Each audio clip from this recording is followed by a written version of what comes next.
So the education department in that province is working hard to ensure all learners are placed in school for the 2022 academic year. On Monday, the department confirmed that 602 grade 1s and over 3,000 grade 8s do not have places in provincial schools. We get an update on this, and we're joined by Bronagh Hammond, the department's communications director. Bronagh, thank you very much for availing yourself this afternoon. Your situation, I guess, in that province, have you made some headway today? Yes, yeah, we are making headway every day, actually.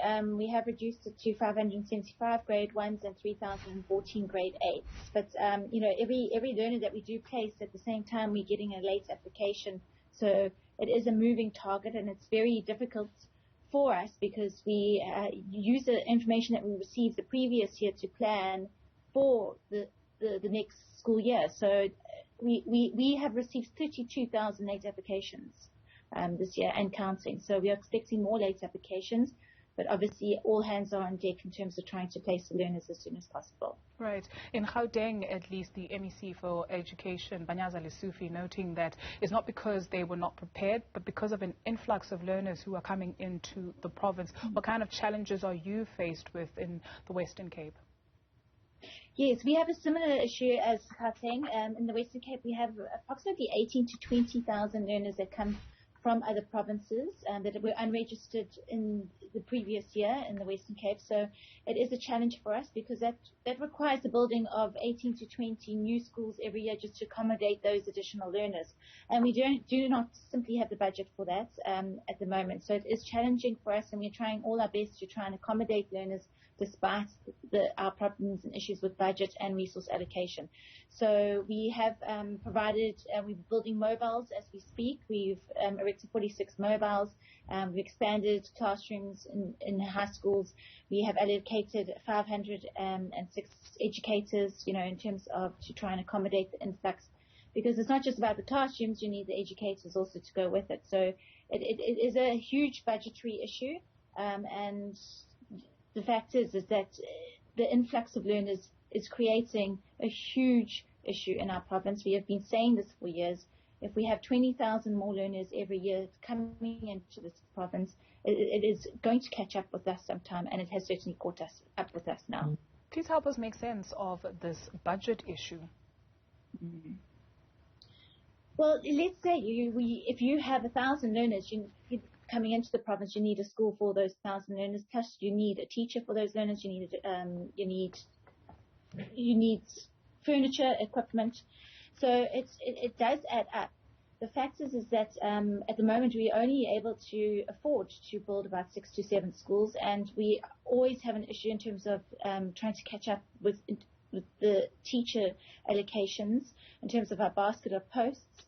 As I said, we have managed to keep 506 educator posts available to look at this growth, but actually the way things are going already, and we have yet to see how big the influx will be this year, we will require more teachers, and we simply do not have the budget to afford to get more teachers. So it is a continuous issue that we discuss with Treasury, both provincially and nationally, and we've made no secret about it that as a province our schools are full, but of course we also have an obligation to place every learner that we have.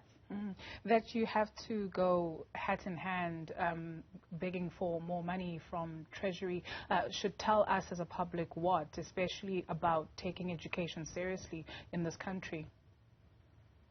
Well, I think now more than ever we need to take it seriously. Next week we open our schools. Our theme for this year is the Year of Learning.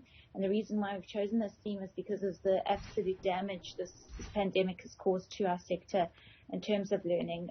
We are very disappointed at the fact that rotation will continue, that the 1 meter rule has not been changed in the directions. The schools are compliant to follow those directions, of course, because they are national government policy. But the fact is that it is having detrimental consequences for our schools because of the overcrowding issue already in our province. 90% of our primary schools cannot return at full capacity, so they still have to rotate, and it is extremely damaging for our learners. So we are calling in the province for our schools to go back at 100%, our primary schools to go back at 100% capacity, but obviously taking into account continuous advice from the health department to ensure the safety of our learners and teachers.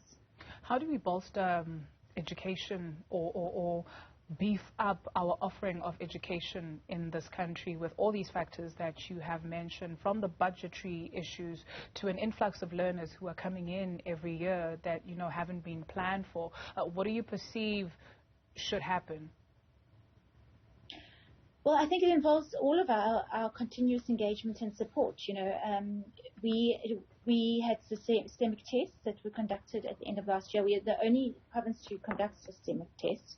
And what will be interesting is to see what the learning losses are as a result of these last 2 years. And I think those figures will be telling and will be coming out soon. And I think we'll get a clearer picture of the damage done. We know that there's been damage done. 80 to 90% of our learning time has been taken away for many learners. Some learners are only going to attending school once or twice a week because of the rotation. And for us as a department, we strongly believe that the contact time between learners and teachers is extremely important, and that especially in our foundation phase, there will be big language losses, language and mathematics losses. And so right now we have to just focus on getting back to learning, having our children back in school every day, and that the contact time is there, and that we use every opportunity to make learning possible. And also, in addition, also assist our schools in terms of becoming more digitally advanced, so that our teachers can also assist learners on weekends. Not that they should assist learners on weekends, but that there's advancements that can be digitally used, so that there could be learning at home for extra revision, after school, during holidays, that kind of thing, as well as the psychosocial support that is definitely required in our sector. It is one of the biggest things that gets raised every single meeting we have with the educator unions, school governing body associations. Our schools, our principals, our teachers, our learners have really been traumatized these past 2 years. It's been very stressful for our teachers, especially those that have had to deal with the rotation, trying to teach learners or prepare work for learners that are at home, trying to keep up with the curriculum, the changes in the curriculum. It's been extremely stressful. So we as a department will be focused on psychosocial support this year, the advancement in digital, blended learning, as well as looking at foundation phase language and maths. This conversation that is being had of whether to scrap the social distancing for learners at school, what have you made of it? Well, we've made it quite clear that we are in support of that the 1 meter rule be scrapped, obviously under certain conditions. You know, if we find ourselves in a situation like we did in July last year or last year December, then yes, that's a different story. We would be advised by health in terms of that. But the situation we find now and the advice we're getting from health authorities in terms of this new variant and the fact that the masks, ventilation, that's the most important thing rather than social distancing. We would need to take every precaution, obviously, and our schools need to be careful. But the fact is we need to also outweigh that with the learning losses that we've experienced over the last 2 years.